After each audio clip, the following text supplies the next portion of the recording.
At my dad's retirement party, I asked him, "Do you like the house I bought you?" He blinked and asked me back, "What house?" My brother froze. I stood up, turned to my brother, and yelled, "Show me the deed now." And my name is Evan. I'm 32, the eldest, the one who always lands on his feet.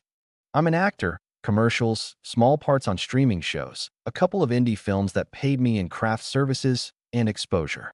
I know which side is my good side, how to cry on cue, and how to smile at casting directors who say, "You're great, but we're going in another direction." At home, my role is simpler: fixer son. I book flights. I translate medical bills. I show up with takeout when the month runs long. Dad calls me kiddo, even though I'm over 30. Mom says I act like a saint and laughs at her own joke. My younger brother, Liam, handles details. He's the spreadsheet guy, the one who loves a binder and a lanyard.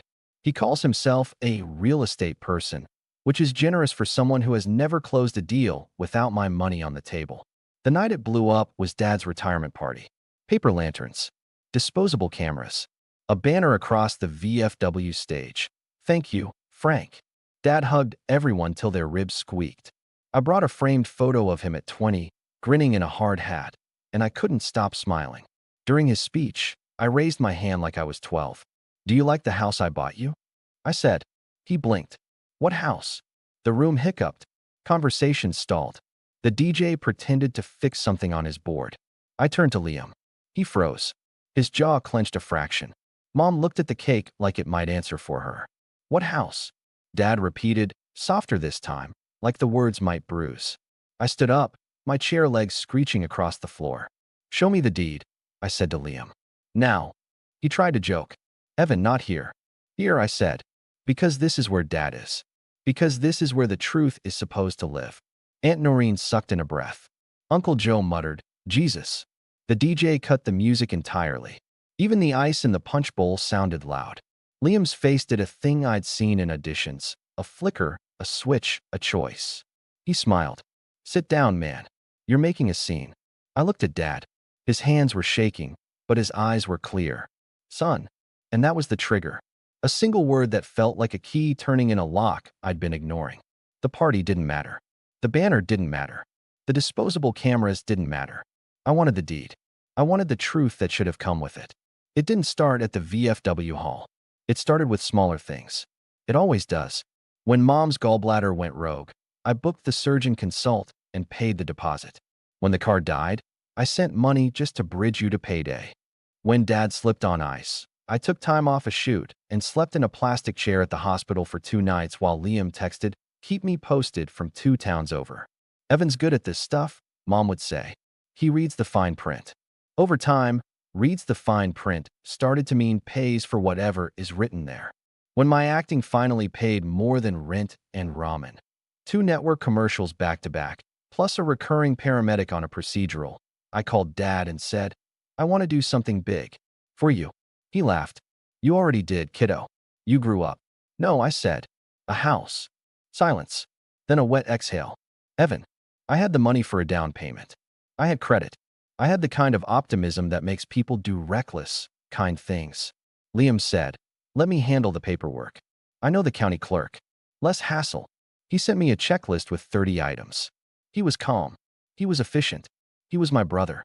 We looked at small places near their neighborhood. A 1-story with a ramp. 2 bedrooms so my sister's kids, when they visit, wouldn't sleep on the floor. Dad walked through each one like a pilgrim. "No stairs," he'd say, like a prayer. Mom ran her palm across countertops and whispered, "Imagine Thanksgiving." We chose a tan ranch with a pear tree in the yard. The seller was moving to Florida and wanted a quick close. I wired the down payment. I paid the inspection. I ordered a couch that didn't sag in the middle like a tired saint. Liam met me at a coffee shop with manila folders and a pen he loved too much. "We're moving fast," he said. "Seller wants to close by Friday." He slid paper across the table. "Sign here, and here, and initial there." I signed. He took a photo of me holding the key for our family group chat. Mom texted heart emojis. Dad wrote, "Can't believe it." Then, "You sure we can afford this?" I said yes. "I've got it." Moving day felt like a movie montage. Friends, pizza, A neighbor who insisted we take a box of mismatched mugs. I set Dad's recliner by the window where the light fell soft. I hung a framed photo of my parents on their wedding day in the hallway and made a stupid joke about the 70s. Mom waved me off and cried into a dish towel. 2 weeks later, the water company sent a bill addressed to tenant. Mom laughed and said, "Weird." It kept happening. Tenant, occupant, current resident.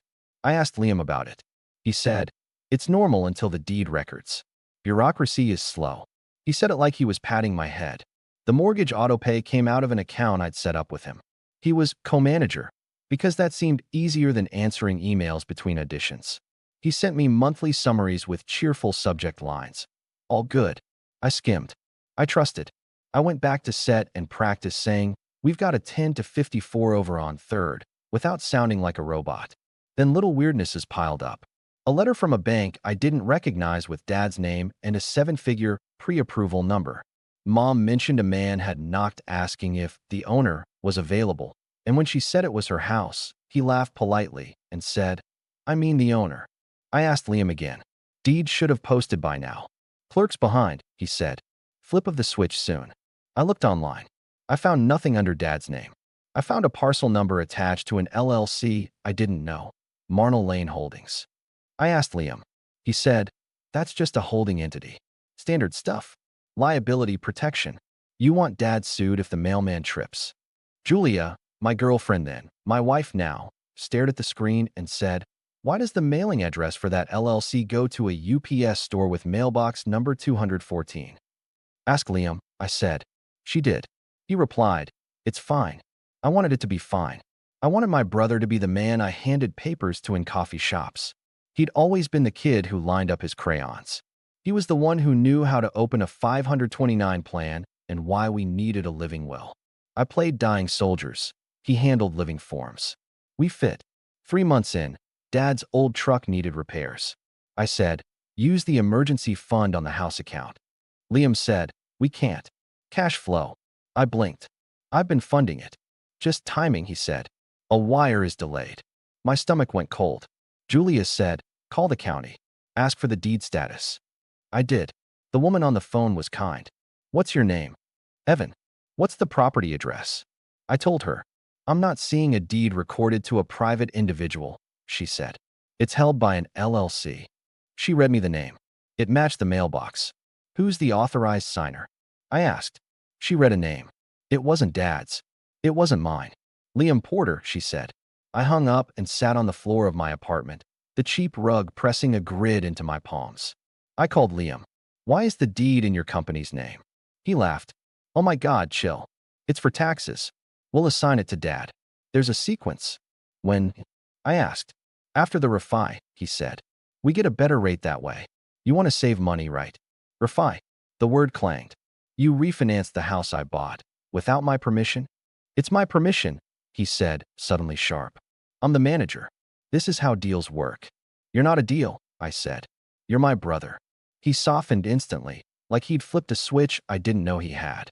"Ev, I'm optimizing. You're busy. Let me carry this. Dad will never have to worry." And I wanted to believe him so badly it ached. I said, "Okay, but I want the deed in Dad's name by the end of the summer." "Done," he said. Summer ended. The deed didn't change. The mailbox number did. The summary stopped. The house got a second owner inquiry letter. I circled the date on my wall calendar. Dad's retirement party was in 2 weeks. I told Julia, "I'll ask him then. If the deed is in his name, we'll celebrate. If it isn't." "If it isn't," she said, "you'll stop letting a lie sit at the head of the table." Back to the VFW halogen lights, the banner, the silence that followed. What house? "Show me the deed," I told Liam. He did the grin. "Bro, take out your phone," I said. "Open the recorder. Walk me through it." Dad said, "Boys." "Not boys," I said, eyes on Liam. "2 men. 1 deed." Mom's hand hovered over the cake knife, like she could carve our problem into slices. "Evan, you're embarrassing your father." "My father," I repeated. "Exactly." Liam sighed theatrically and pulled out his phone. "Fine. Here's the portal." He tapped. The little loading wheel spun. Nothing. He smirked. "Bad service." I held out my hand. "Give me the login." "Absolutely not," he said. "Client data." Dad's the client, I said. I'm the funder. Uncle Joe cleared his throat. Maybe step outside. No, Dad said, voice steady. He pointed at Liam's phone. Log in. Now. Something shifted. Respect. Command. The man we were throwing a party for had walked cranes and crews for 30 years. He could still move steel with his voice. Liam logged in. He turned the screen toward me and scrolled fast, like speed could erase facts. I caught enough. The LLC's name. A Helic. Transfers marked member draw. Dates that matched his cash flow issues. Numbers that made my throat go dry. How much? I asked. He shrugged. Numbers move. You wouldn't understand. Try me, I said. How much did you pull against Dad's house? He rolled his eyes. Our house. Dad's house, I said. Answer the question. Mom whispered, Liam, like she already knew the answer and hated all of us for getting there. He snapped. Okay, 200. Give or take. The room made a sound. Not a gasp. A groan. Like something old giving way. 200,000, I said. For investments, he said quickly. Short term. High yield. We're up, actually. Julia stepped closer. Then pay it back, assign the deed, and apologize. He scoffed. Who are you again? The person who will help Evan take this to a lawyer, she said. Mom clutched the knife. Don't bring outsiders into family business. I looked at Dad. Did you sign anything? He shook his head. Your brother said it was complicated. He said he had it. You gave him power of attorney, Mom said. A small confession. Just temporary. For convenience. My mouth went hot. You gave him POA without telling me. You were busy, she said. You're always busy. Dad put both hands flat on the table.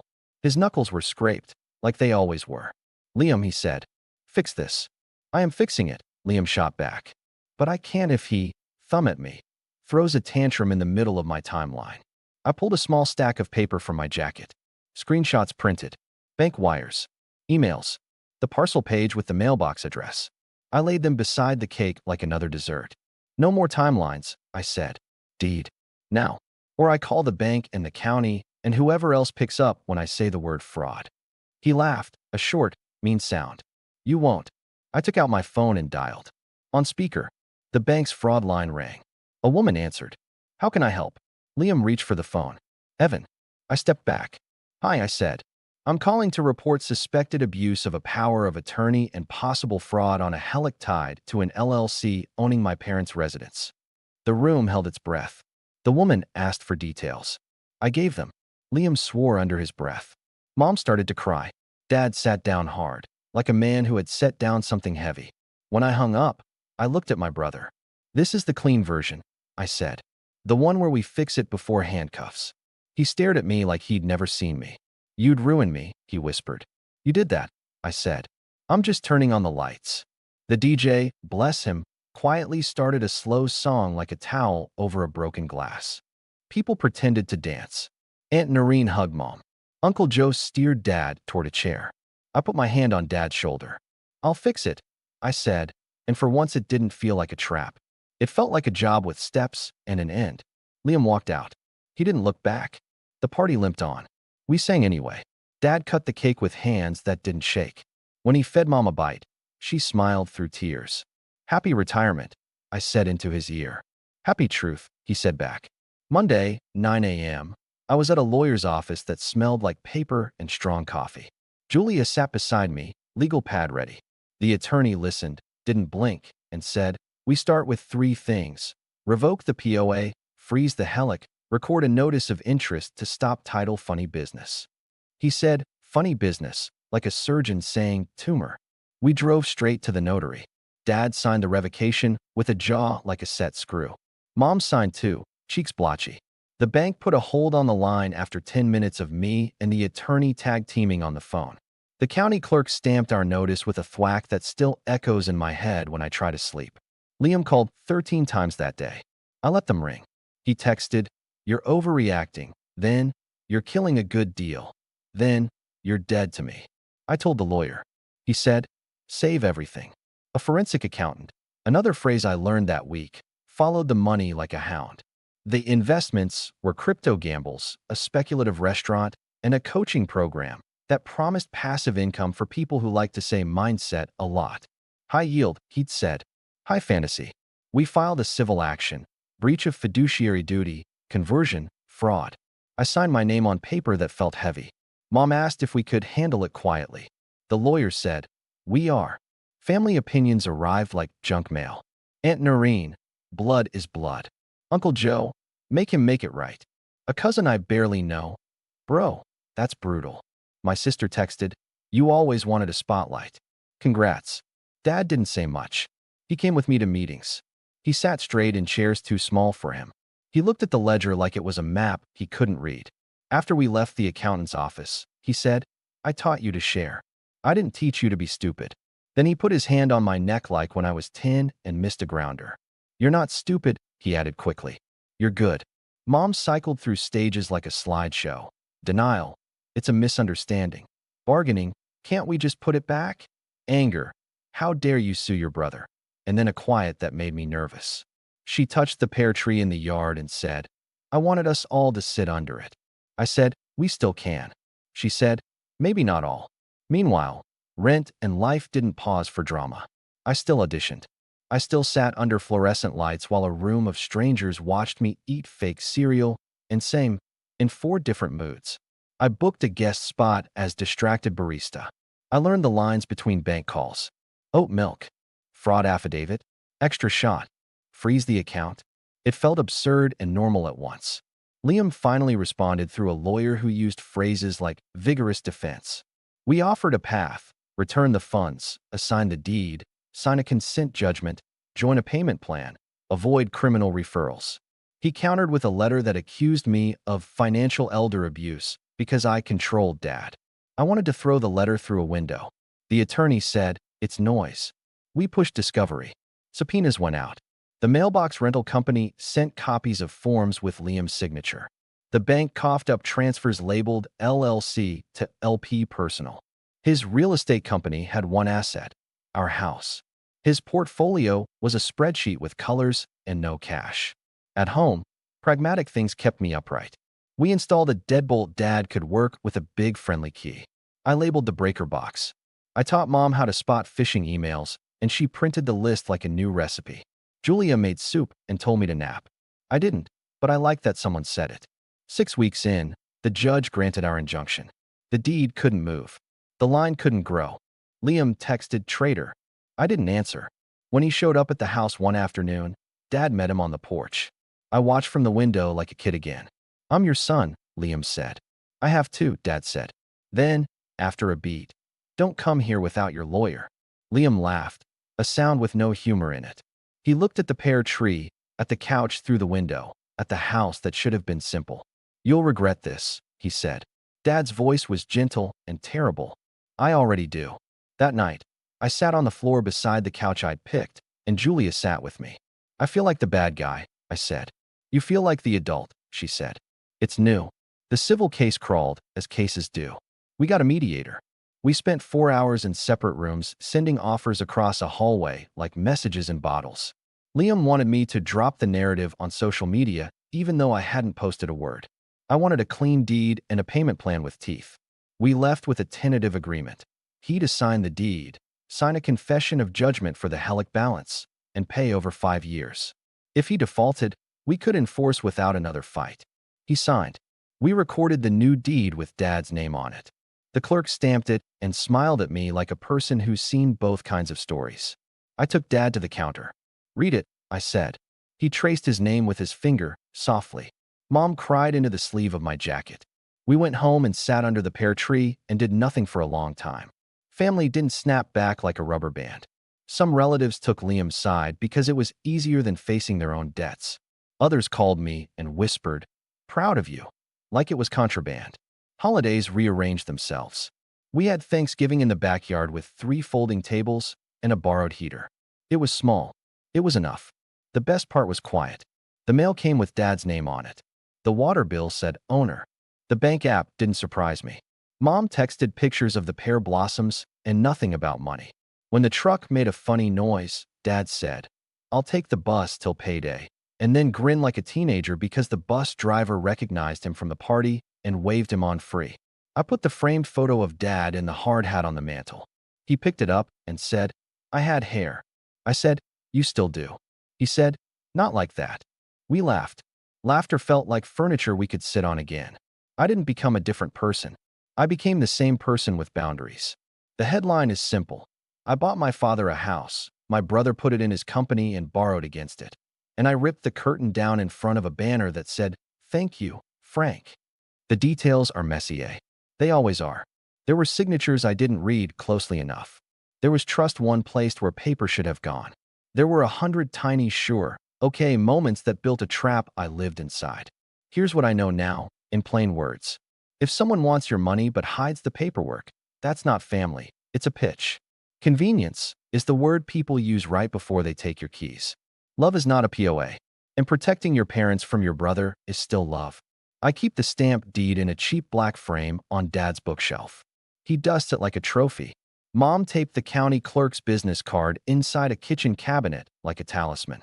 When the mail comes, Dad says, "Owner," and it lands on the table like something we earned. Liam and I don't talk. Maybe we will someday, after the last payment clears, after he learns how to apologize without an invoice attached. Maybe not. People like tidy arcs. Life keeps handing me ellipses. On set, I still play men who can't say what they mean until the last scene.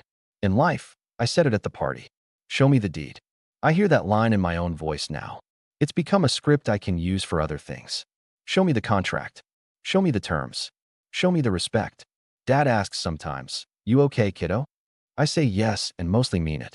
On good days, I make eggs in their new kitchen and fix the wobbly chair and leave before anyone can hand me a bill. On great days, we sit under the pear tree and say nothing, which is a language we started learning late and speak better every week. If you're standing in a room where the music stops the second you ask for proof, listen to that silence. It's telling you everything. Ask anyway. Ask louder if they tell you to lower your voice. You're not ruining the party. You're turning on the lights. At my dad's retirement party, I asked, "Do you like the house I bought you?" He blinked and said, "What house?" I stood up. I asked for the deed. I got it, eventually, with stamps and signatures and consequences. I didn't want a victory. I wanted a house with a pear tree and a man who can sit under it without wondering who he owes. We have that now. This isn't revenge. It's repair. And if you need a line for your own scene, take mine. Show me the deed. Then keep asking until the paper in your hand matches the promise in their mouths.